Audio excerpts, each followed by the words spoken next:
Good morning students, myself Saurabh Jain, Assistant Professor in Fire Technology Safety Engineering Department from IPS Academy, Institute of Engineering and Science, Indore. Today I will be present topic on safety in the utility industry. Safety which means आपकी हमारी industry की हम सभी की safety बहुत ज़्यादा ज़रूरी है। हम यहाँ पर सेफ्टी की बात करेंगे उन पर्टिकुलर इंडस्ट्री की जहाँ पर इलेक्ट्रिसिटी पे वर्क होता हो, जहाँ पर वाटर रिलेटेड वर्क हो, जहाँ पर गैस रिलेटेड वर्क हो, वहाँ पर किस तरीके से सेफ्टी की जा सकती है, हम ये वहाँ पर इस प्रेजेंटेशन में हम बात करेंगे। सेफ्टी दो टाइप से, एक होता है अनसेफ एक्ट और दूसरा है अनसेफ कंडीशंस। अगर हम अनसेफ एक्ट की अगर हम बात करेंगे तो इस में जो मैक्सिमम एक्सीडेंट होते हैं वो हमारी खुद की गलती की वजह से होते हैं। अगर हम बात करें अनसेफ एक्ट की, सपोज मानिए कि अगर हम बाइक पे जा रहे हैं या कार में जा रहे हैं तो अगर हम हेलमेट नहीं लगा रहे हैं या फिर सीट बेल्ट नहीं पहन रहे हैं तो ये हमारी गलती है। It is called a unsafe act.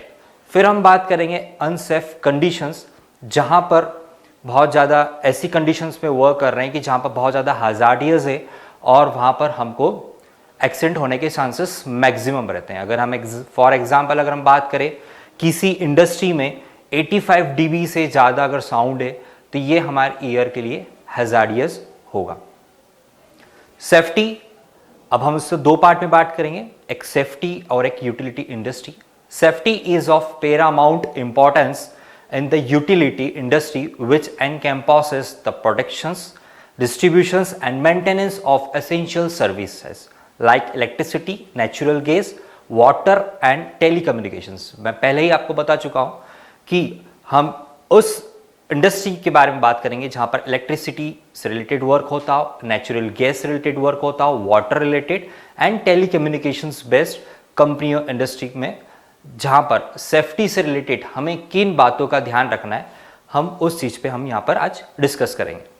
The utility industry often involve working with complex equipment, high voltages and potential hazardous substance, ensuring the safety of worker, the public and infrastructure is critical। यहाँ पर जैसे कि हमने बात करी electricity, natural gas, water, telecommunications company. अब यहाँ पर इलेक्ट्रिसिटी में जहाँ पर हाई वोल्टेज पे ज़्यादा वर्क होता है, जहाँ पर केमिकल इंडस्ट्री की बात करें तो वहाँ पर सब्सटेंस हज़ार्डियस केमिकल्स रहते हैं, तो वहाँ पर हमें खुद की सेफ्टी, वर्कर की सेफ्टी, पब्लिक की सेफ्टी और इंफ्रास्ट्रक्चर की सेफ्टी हमको किस तरीके से रखना है, हम उस बात पे हम आज डिस्कस करेंगे। तो यहाँ पर हियर आर की safety considerations in the utility industry. यहाँ पर कुछ पॉइंट्स है जहाँ पर हमें सेफ्टी से रिलेटेड किन बातों का ध्यान रखना है वो हम देखेंगे। पहला पॉइंट है training and education, second point personal protective equipment, third equipment safety, fourth electrical safety, fall protections, chemical safety, emergency responses, traffic managements, environmental protections, health and wellness, communications and continuous improvements. ये कुछ points है जहाँ पर हम हमारी industry को, worker को, public peoples को, इंफ्रास्ट्रक्चर को हम सेफ रख सकते हैं। तो हम पहले पॉइंट पर अगर हम बात करें ट्रेनिंग एंड एजुकेशन, हर एक इंडस्ट्रीज में ट्रेनिंग प्रोग्राम प्रोवाइड करना चाहिए। Comprehensive training programme for all personnels include proper handling of equipment, emergency responses processor, hazard recognisations. Training equipment को कैसे हैंडल किया जाता है, इमरजेंसी रिस्पॉन्स कैसे करे जाए in any conditions, if someone casualty, उस कैजुअल पर्सन को हम कैसे हैंडल करें और हैजार्ड को कैसे रिकॉग्नाइज करें। हैजार्ड को रिकॉग्नाइज करने के लिए डिफरेंट टाइप की मेथड है, जैसे कि job safety analysis, then risk analysis, जिसके अंदर हम हैजार्ड को आइडेंटिफाई करके हैजार्ड को कम कर सकते हैं। तो जो भी वर्कर हैं हमारी इंडस्ट्री में उनको हम को ट्रेनिंग और एजुकेशन प्रोवाइड करना चाहिए first of all. Then regular safety drills and update on industrial specific safety guideline. Then हमें regular drills and update on industry specific safety guidelines, जो ओसा गाइडलाइंस रहती है, जो भी अपडेट हुआ है, नॉलेज और स्किल अपडेट करते रहना चाहिए इंडस्ट्री मैं जितने भी वर्कर्स है, पीपल्स है, उनके लिए। सेकेंड है personal protective equipment. Personal protective equipment which means कि हमारे बॉडी के जो पार्ट्स हैं उनको हम कैसे प्रोटेक्ट करें। Personal protective protect worker from serious work place injuries और illness resulting from physical, electrical, mechanical, chemical और other work place hazards. Number of hazards है, चाहे अगर हम इलेक्ट्रिकल्स इंडस्ट्री में जाए या मैकेनिकल इंडस्ट्री में जाए या केमिकल इंडस्ट्री में जाए, नंबर ऑफ हैजार्ड्स रहते हैं। तो वहां पर जो भी वर्कर है, वहां पर हर एक वर्कर के लिए एक मैंडेटरी पीपीज होना जरूरी है, such as hard hat, safety glasses, gloves, flame resistant clothing and safety shoes. And ensure as a safety officer आपको इंश्योर करना है कि प्रॉपर जो वर्कर्स है उन्होंने प्रॉपर तरीके से उसे वियर करा है या नहीं करा है, या उसका सही तरीके से मेंटेनेंस होना चाहिए प्रीपीज का। S U can see in this diagram, first हम बात करेंगे हेड प्रोटेक्शंस, फ्लाइंग और flying object, over head objects, which means helmet जो है आपके हेड को प्रोटेक्ट करेगा फॉलोइंग और फ्लाइंग ऑब्जेक्ट से। अगर आपके हेड से अगर टकराता है तो वो डैमेजेस हो सकता है आपका head. Secondly I protections, I protections आपकी आई को प्रोटेक्ट करेगा। जो भी ब्लोइंग डस्ट है और पार्टिकल्स है, metal swaying, acid, casualty liquid, welding light के टाइम पे हमें जो आई प्रोटेक्शंस के लिए हमें गॉगल वियर करना रहता है। Second, third, hearing protections. Hearing protections जहां पर 85 dB से ज्यादा वर्क हो रहा हो, जहां पर डेसिबल नॉइज बहुत ज्यादा है, तो वहां पर हम ईयर प्रोटेक्शंस के तौर पे ईयर मफ का यूज करेंगे, जो कि loud tools and machineries purely maintain and equipment से सेफ रखे। Secondly, high visibility hat, vest, pant. इस हाई विजिबिलिटी हैट के अंदर आप जैसे देख रहे होंगे कि वर्कर अगर कुछ भी ऐसी हैजार्डियस होता है तो वर्कर दूर से विजिबल रहे, इस टाइप से ये जैकेट रहता है जो कि हाईली विजिबल रहे। नेक्स्ट, चैप पैंट्स रहता है जिसके अंदर चेन सॉ से रिलेटेड हम हैजार्ड से बचा जा सकता है। नेक्स्ट है हैंड प्रोटेक्शंस, हैंड प्रोटेक्शंस जिससे आप हैंड को आप प्रोटेक्ट कर सकते हैं शार्प और हॉट ऑब्जेक्ट से, केमिकल से, बायोलॉजिकल और इलेक्ट्रिकल हैजार्ड से। यहाँ पर जो ग्लव्स रहते हैं वो डिफरेंट डिफरेंट टाइप्स के रहते हैं, चाहे अगर हम वो रबड़ के हो चाहे वो लेदर के हो। अगर कोई व्यक्ति अगर इलेक्ट्रिकल सेक्शन में काम कर रहा है तो वहां पर अलग अलग रेजिस्टेंस के अलग अलग ग्लव्स अवेलेबल रहते हैं और ये कलर कोडिंग पे हम इसको सिलेक्ट कर सकते हैं। नेक्स्ट वन है फुट प्रोटेक्शंस, जिसमें आप जो अपने फुट है उसको प्रोटेक्ट कर सकते हैं फॉलिंग और रोलिंग ऑब्जेक्ट से, शार्प और हैवी ऑब्जेक्ट से, wet and slippy surface, uneven surface, hot surface and electrical hazard से आप फुट को प्रोटेक्ट कर सकते हैं। नेक्स्ट वन है हार्नेस।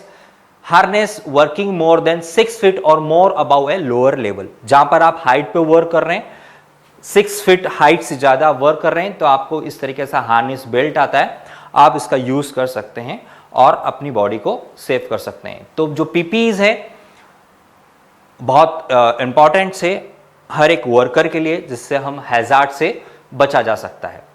तो फर्स्ट पॉइंट हुआ था हमारा यहाँ पर ट्रेनिंग एंड एजुकेशन, जिसमें हमें सभी को जो भी वर्कर रहते हैं उन्हें हमें ट्रेनिंग एंड एजुकेशन प्रोवाइड करना चाहिए, उन्हें हैजार्ड्स के बारे में बताना चाहिए, इमरजेंसी रिस्पांस में किस तरीके से हमको रिस्पांस करना है वो चीज़, उस चीज़ की हमको ट्रेनिंग प्रोवाइड करना चाहिए। सेकेंड पार्ट में हमने पीपीई देखा।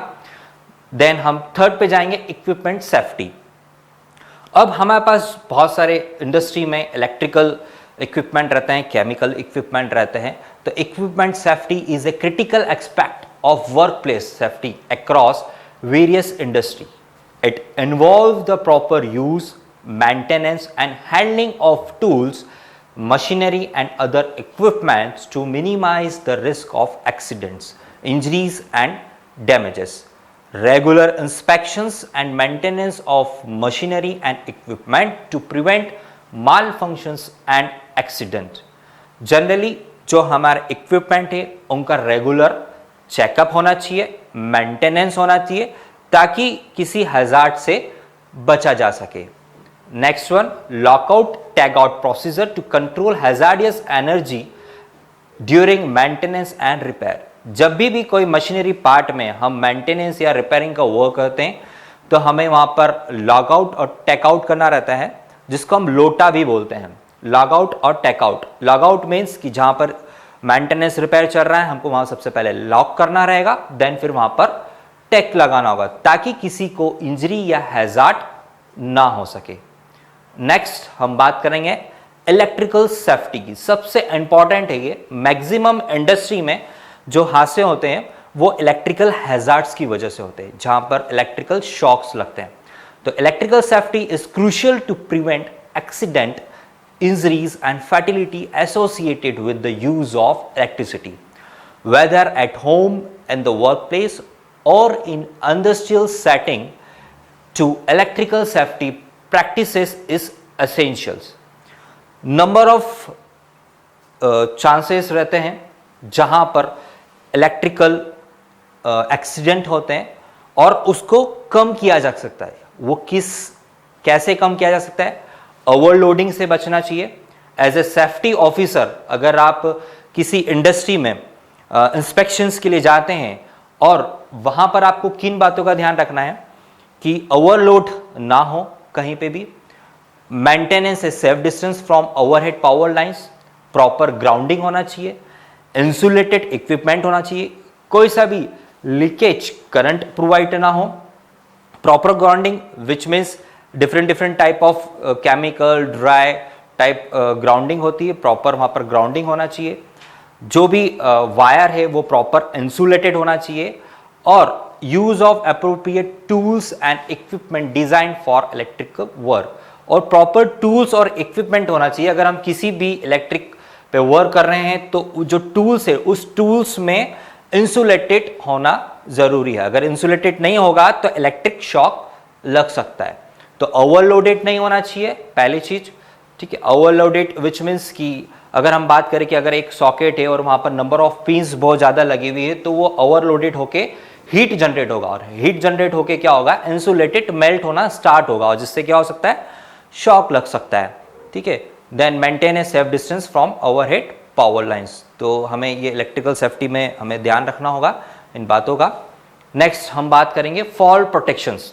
Fall protections is a set of measures and safety practices designed to prevent fall from elevated work surface, platform or structure. Fall are a significant causes of injuries and fatalities in various industries including constructions, maintenance and other activities where worker operate at height. Worker अगर height पे work कर रहा है, अगर वहां से वो गिर जाता है तो ऑब्वियसली हैजार्ड्स होगा, कैजुअल हो जाएगा पर्सन। तो इस केस में हमें किस तरीके से प्रोटेक्ट करना है, तो हमें यूज ऑफ गार्ड रेल का यूज करना है, सेफ लेडर यूज करना है, सेफ्टी नेट यूज करना है and personal fall arrest system including harness, lanyard and anchor point when working at height. Harness का यूज करना है। अगर कोई पर्सन 6 फीट से ज़्यादा हाइट पर अगर वर्क कर रहा है तो वहाँ पर हमें हार्नेस का यूज़ करना है, सेफ्टी लेडर का यूज़ करना है, सेफ्टी नेट का यूज़ करना है और गार्ड रेल का यूज़ करना है कि ताकि फॉल से बचा जा सके। नेक्स्ट पॉइंट है chemical safety. Chemical safety is a critical aspect of workplace safety that focus on the proper handling storage use and disposal of chemical to prevent accident, injuries and adverse health effect, whether in industry setting, laboratory or other work environment dealing with chemical. Following established safety protocol is essentials. Proper storage, handling and disposal of hazardous substance including chemical used in water treatment and other process. Training on the properties and risks associated with chemical. MSDS or SDS, which means Material Safety Data Sheet or Safety Data Sheets. इस sheet के अंदर सारे chemical based technical data रहते हैं for each chemical providing detail information on its properties, chemical की properties, उससे related hazardous, safe use, कैसे use किया जाना है, एंड इमरजेंसी रिस्पॉन्स मेजर, ये सभी चीज उस MSDS material safety data sheets में अवेलेबल रहता है। तो जो भी वर्कर है, जो भी इस चीज को, जो केमिकल को यूज कर रहा है, वो सबसे पहले MSDS उसे पता होना चाहिए, SDS का उसे नॉलेज होना चाहिए कि उस केमिकल की क्या प्रॉपर्टी है, उससे क्या हैजार्डियस हो सकता है और उसको किस तरीके से यूज करना है, ये सब चीज हमें उस वर्कर को पता होना चाहिए। तो chemical safety, workplace safety that focus on the proper handling, chemical को एक जगह से दूसरी जगह कैसे ले जाना है, किस तरीके से उसको हैंडलिंग करना है, उस केमिकल को स्टोरेज कैसा करना है, उसका यूज कैसे करना है, उसको डिस्पोज कैसे करना है, ये सब MSDS जैसा डेटा सेट में अवेलेबल रहता है। देन हम बात करेंगे इमरजेंसी रिस्पॉन्स। सबसे इंपॉर्टेंट है ये कि emergency response involve the coordinate efforts and actions taken to address and manage unforeseen event or situations that pose a threat to people's property or the environment. Effective emergency response aim to mitigate the impact of incidents and protect life and resources. सबसे पहले हम यहाँ बात करेंगे कि कभी भी emergency response, वो इमरजेंसी रिस्पॉन्स कैसा हो सकता है, फायर बेस्ड, गैस लीकेज हो सकती है, पावर आउटेज हो सकता है। तो इन सभी केसेस में हमको इमरजेंसी रिस्पॉन्स करना रहता है, चाहे वो किसी की लाइफ को प्रोटेक्ट करना हो, चाहे कोई कैजुअल पर्सन्स हो। अगर किसी कैजुअल पर्सन्स, अगर कोई पर्सन है, अगर उसे इलेक्ट्रिक शॉक लगता है या हेड स्ट्रोक होता है, अनकॉन्शियस हो जाता है, तो उस केस में हमें कैसे रिस्पॉन्स करना है, एज ए फर्स्ट एडर हमें क्या करना चाहिए। तो सबसे पहले एज ए फर्स्ट एडर वो होता है कि जहां पर सबसे पहले डॉक्टर ना पहुंच पाए, सबसे पहले as a well trained first aider पहुंचे, और अगर कोई व्यक्ति अनकॉन्शियस है या बर्न हुआ है या फिर फ्रैक्चर हुआ है, तो उस कंडीशन में सबसे पहले फर्स्ट एड कैसे और जल्दी दिया जा सके, उस चीज का हम एज ए फर्स्ट एडर को ध्यान देना पड़ता है। तो हम यहाँ बात कर रहे हैं, अगर कोई अनकॉन्शियस है, बेहोश हो गया है कोई पर्सन, तो हमें उसको कैसे फर्स्ट एड दें। तो सबसे पहले यहाँ पर बात आती है CPR की। CPR which means cardio pulmonary resuscitations, it is a life saving technique. Cardio which means related to heart and pulmonary related to lungs. इसके अंदर हम क्या करते हैं कि अगर कोई पर्सन बेहोश हो गया है, अनकॉन्शियस हो गया है, इलेक्ट्रिक शॉक लग गया है, तो उस केस में हम क्या करेंगे, सबसे पहले उस पर्सन्स को एक प्लेन सरफेस पे हम उसे लेटा देंगे और वहाँ पर जो भी क्राउड हुआ है उस क्राउड को हम दूर कर देंगे। उसके बाद हम क्या करेंगे, उस पर्सन से 3 बार शोल्डर पे टेप करके are you okay, are you okay, are you okay करके आपको क्वेश्चन करना है। अगर इन केस कोई रिस्पॉन्स नहीं आता है, जो भी कैजुअल पर्सन से, तो उस केस में हमको उसकी कैरोटिड पल्स जो कि नेक के वहां रहती है, इस तरीके से 2 फिंगर से आपको चेक करना है। ठीक है, अगर कोई रिस्पॉन्स नहीं, फिर आप उसकी ब्रीथिंग चेक करेंगे। ब्रीथिंग चेक करने के बाद फिर ये जो रेडियल पल्स रहती है आपको चेक करना रहती है।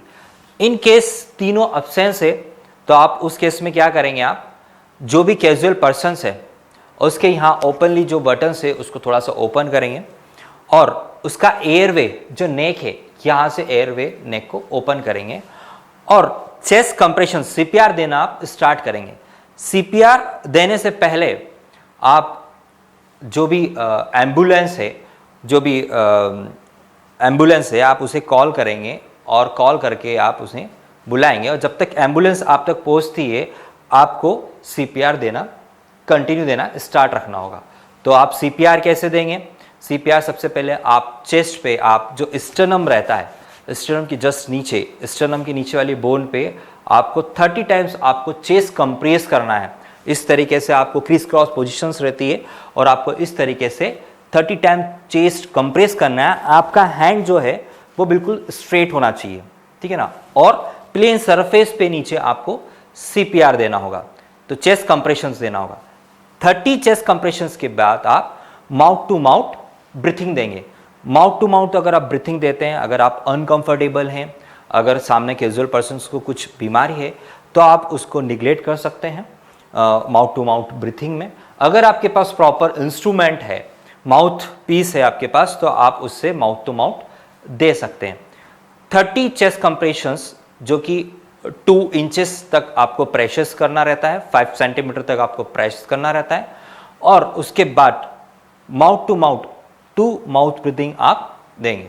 तो 30:2 का ये रहता है रेशो, और आपको एक साइकिल 5 साइकिल तक आपको कंटिन्यू करते रहना चाहिए।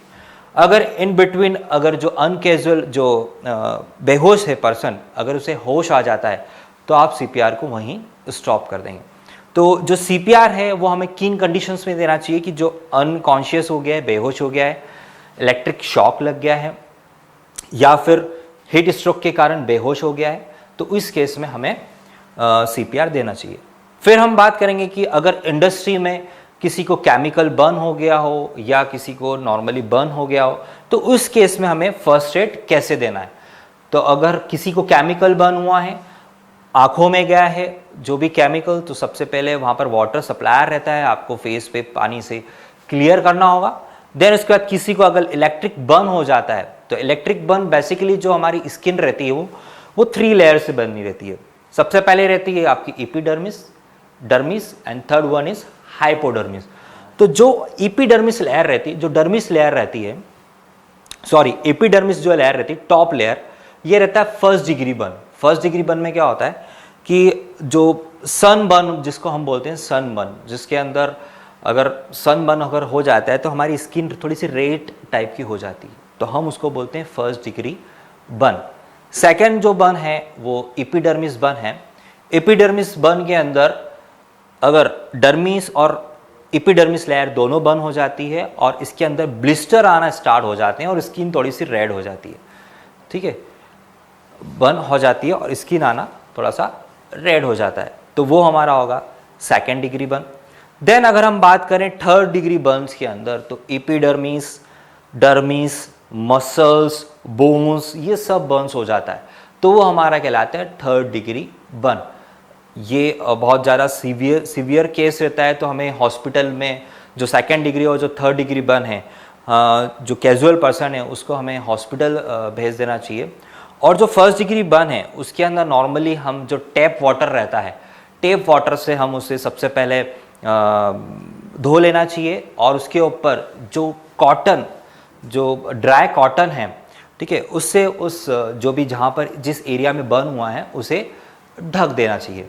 तो ये कुछ केसेस हैं, फ्रैक्चर वाले केसेस हैं, इलेक्ट्रिक बर्न है, केमिकल बर्न है, देन उसके बाद अगर कोई अनकॉन्शियस हो जाता है, हेड स्ट्रोक की, जो जनरली इंडस्ट्रीज में जनरली होता है, तो हमें as a first aider, as a emergency response हमें फर्स्टली सबसे पहले करना चाहिए। तो ये भी हमें वेल ट्रेनिंग प्रोवाइड करना चाहिए इंडस्ट्री में वर्कर के लिए, और जो अदर पीपल्स है उनके लिए हमें फर्स्ट एड ट्रेनिंग प्रोवाइड करना चाहिए। तो यहाँ पर वही है कि well defined emergency responses plan for various scenario including fire, leaks and power outage. Then regular drill to ensure effective and timely response. Now next one, traffic management. Traffic management involve the planning, control and coordinations of traffic in order to ensure the safe and efficient movement of vehicles and other road users. Safety measures for worker involved in road constructions or maintenance activities. If someone, कोई अगर व्यक्ति है, अगर वो road construction site पे work चल रहा है, तो वहाँ पर सेफ्टी के तौर पे हमें वहाँ पर प्रॉपर साइनेज, फ्लैगिंग और other traffic control measure to protect both worker and the public. Worker के लिए और पब्लिक के लिए प्रॉपर हमें साइनेज, फ्लैगिंग टैग करना जरूरी रहता है ताकि कोई हैजार्ड ना हो। नेक्स्ट वन है environmental protections. Environmental protections refer to effort and actions taken to preserve, protect and restore the natural environment and its ecosystem. This involves the conservations of natural resource, preventions of pollutions, and the promotions of sustainable practices to ensure the well-being of the plants and its inhabitants, and they are key aspect of environmental protections. यहाँ पर हमारे environment को कैसे protect कर सकते हैं? Basically waste management के basis पे, air quality protections, water conservations, environmental education से। वेस्ट मैनेजमेंट विच मीन्स कि अगर कोई वेस्ट मटेरियल है उसको हम कैसे रीयूज़ कर सकते हैं, कैसे रीस्टोर कर सकते हैं। देन इसके बाद एयर क्वालिटी हम कैसे इम्प्रूव कर सकते हैं, वाटर का रीयूज़ हम कैसे कर सकते हैं, उसे पीने लायक हम कैसे बना सकते हैं, और इससे हमारे इन्वायरमेंट को कैसे हम सेफ रख सकते हैं। तो दूसरी चीज़ ये कि हमें इन्वायरमेंट प्रोटेक्शंस के रिगार्डिंग जो भी इंडस्ट्री में वर्कर हैं उन्हें हमें ट्रेनिंग प्रोवाइड करना चाहिए। नेक्स्ट पॉइंट है सेफ्टी से रिलेटेड कि हेल्थ एंड वेलनेस। हेल्थ है तो सब है। तो promotions of a health conscious work place, this involve physical, mental and social aspect of life. Health की अगर हम बात करें तो हेल्थ फिजिकल और मेंटल, ये दोनों चीज़ हमारे लिए बहुत ज़रूरी है और अच्छी भी होना चाहिए। एंड उसको अच्छा रखने के लिए हमको रेगुलर हेल्थ चेकअप वर्कर के लिए, पीपल्स के लिए और हमारे खुद के लिए बहुत ज़्यादा होना ज़रूरी है। और इंडस्ट्री में भी जो हेल्थ चेकअप कैंप होना चाहिए कि अगर कोई वर्कर है, अगर वो हाई डेसिबल में वर्क कर रहा है या केमिकल्स, हैजार्डियस केमिकल में वर्क कर रहा है, तो कुछ ना कुछ जो इंटरनल पार्ट्स है वो डैमेज होते हैं, तो प्रॉपर हेल्थ चेकअप होना चाहिए हर एक वर्कर का। नेक्स्ट वन है communications, effective communications of safety procedure and guideline and encouraging a culture of reporting and addressing safety concern. यहाँ पर कम्युनिकेशन से कि बेसिकली अगर कहीं पे कुछ हादसा होता है या कहीं पे कुछ पर्सन या वर्कर गिर जाता है, फॉल अरेस्ट हो जाता है, तो उस केस में हमको कैसे कम्युनिकेशंस करना है, ठीक है, वो चीज़ हम यहाँ पर देखते हैं। देन है continuous improvement, regular reviewer of safety protocols and procedure to identify area for improvement. हमें रेगुलर इंस्पेक्शंस करना होता है इंडस्ट्री में कि जहाँ पर जो भी मशीनरी है वो प्रॉपर वर्क कर रहे हैं या नहीं कर रहे हैं, या फिर जो भी वर्कर हैं उन्होंने प्रॉपर पीपी का यूज़ करा है या नहीं करा है, ठीक है। जो भी रूल्स रेगुलेशन से learning from incidents and near misses to enhance safety measures जो भी हैं वो सब चीज़ प्रॉपर अपडेट और स्किल बेस्ड होना चाहिए, जो कि हमें वर्कर को प्रोवाइड करते रहना चाहिए और ट्रेनिंग प्रोवाइड करते रहना चाहिए। यहाँ पर एक पार्ट और छूट गया है जो कि रिलेटेड है इलेक्ट्रिकल सेफ्टी से रिलेटेड। अगर हम बात करें पावर ट्रांसमिशन लाइन की बात करें तो वहाँ पर क्या होता है, जनरली जो सब स्टेशंस रहते हैं वहाँ पर पावर ट्रांसफार्मर लगा रहता है और उसको सेव करने के लिए वहाँ पर बहुत सारे डिवाइसेस लगे रहते हैं, जैसे लाइटनिंग अरेस्टर रहता है, सर्किट ब्रेकर लगा रहता है। देन उसके बाद सर्किट ब्रेकर जो वहाँ पर यूज़ होता है वो SF6 यूज़ होता है। देन वोल्टेज करंट डिवाइडर वहाँ पर यूज़ होते हैं। तो ये जितने भी हैं जो मैंने आपको पार्ट्स बताए, इससे जो पावर ट्रांसफार्मर जो रहता है सब स्टेशंस का हार्ट, जिसको हम ट्रांसफार्मर बोलते हैं, उसको हमको प्रोटेक्ट करना रहता है। तो ये जो डिवाइसेस है, सर्किट ब्रेकर हुआ, लाइटनिंग अरेस्टर हुआ, इसके बेसिस पे हम उस ट्रांसफार्मर को प्रोटेक्ट कर सकते हैं। यहाँ पर एक और चीज़ है इलेक्ट्रिकल सेफ्टी से रिलेटेड अगर मैं बात कर रहा हूँ तो यहाँ पर फ्यूज़ एक पार्ट आता है। फ्यूज़ जनरली क्या होता है कि रीयूजेबल नहीं रहता है। जनरली अगर कोई ओवर करंट आ जाता है सर्किट में या फिर कोई फॉल्टी करंट आ जाता है तो ये क्या करता है, उस सर्किट को ब्रेक कर देता है। ब्रेक तो कर देता है बट जनरली जो फ्यूज़ रहता है वो वन टाइम ही हम यूज़ कर पाते हैं, रीयूजेबल नहीं रहता है। तो इसके बाद आया सर्किट ब्रेकर और हम बोल सकते हैं MCB जो घरों में यूज़ होते हैं, ठीक है, इंडस्ट्रीज़ में जो लगते हैं, ठीक है। तो ये सर्किट ब्रेकर और MCB को हम रीयूज़ कर सकते हैं। बट जो फ्यूज रहता है हम उसको यूज नहीं कर सकते हैं। नाउ कंक्लूजन से पहले मैं आपको एक वीडियो है, मैं आपको वीडियो के थ्रू बताना चाहता हूं कि इंडस्ट्री में किस तरीके से हादसे होते हैं, एक्सीडेंट्स होते हैं और उस एक्सीडेंट से कैसे बचा जाए, वो हम एक छोटे से वीडियो के थ्रू हम देखेंगे। इस सेफ्टी फिल्म का मुख्य उद्देश्य आपकी निजी सुरक्षा और आसपास के वातावरण की देखभाल है। आप जो भी काम क्यों न करते हो, खुद की सुरक्षा हमेशा पहले आती है। फिर चाहे आप डॉक्टर, इंजीनियर, कारखाने में काम करने वाले कोई मजदूर ही क्यों न हो, अपनी सुरक्षा का हमेशा ध्यान रखना चाहिए, नहीं तो नतीजा गंभीर हो सकता है और इसका असर सिर्फ हम पर ही नहीं, हमारे परिवार पर भी पड़ेगा। तो आइए जानते हैं अपने प्रोजेक्ट से जुड़े विभिन्न खतरों और उनके बचाव के उपायों के बारे में, और इनके सही इस्तेमाल के नियम निर्देश कुछ इस प्रकार हैं। निजी सुरक्षा उपकरण। काम करते वक्त सेफ्टी शूज पहनने से आपको चलने में आसानी होगी और आपके पैर सुरक्षित रहेंगे। साइट पर हमेशा सेफ्टी हेलमेट जरूर पहनें, इससे ऊपर से गिरने वाली वस्तु से आपका बचाव होगा। काम के दौरान रिफ्लेक्टिव जैकेट हमेशा पहननी चाहिए ताकि आपको दूर से ही देखा जा सके और आपको किसी हादसे के पहले ही आगाह किया जा सके। ग्राइंडिंग मशीन, कटिंग मशीन या गैस कटिंग मशीन पर काम करते वक्त सेफ्टी ग्लासेस पहनना ना भूलें, ये आपकी आंखों को सुरक्षित रखते हैं। अपने हाथों को छोटी मोटी चोट से बचाने के लिए हैंड ग्लव्स का जरूर इस्तेमाल करें। मशीन का प्रयोग करते वक्त या फिर जहां कहीं तेज आवाज आती हो, वहां अपने कानों की सुरक्षा के लिए ईयर प्लग्स का इस्तेमाल किया जा सकता है। ऊंचाई पर काम करना। ऊंची जगह काम करते समय सेफ्टी हार्नेस या सेफ्टी बेल्ट पहनना अनिवार्य है, क्योंकि ऊंचाई पर दुर्घटना जानलेवा हो सकती है। किसी ऊंची जगह चढ़ते वक्त केवल सुरक्षित सीढ़ी का ही इस्तेमाल करें और ध्यान रहे, चढ़ते वक्त या तो सीढ़ी को आपके सहकर्मी ने मजबूती से पकड़ रखा हो या फिर वो रस्सी या तार से बंधी हो। किसी भी बॉक्स, ड्रम आदि असुरक्षित चीजों पर ना चढ़ें। ऊंचाई पर काम करते समय अपने टूल्स लापरवाही से ना रखें, क्योंकि इनके गलती से नीचे गिरने से आते जाते सहकर्मियों को चोट लग सकती है।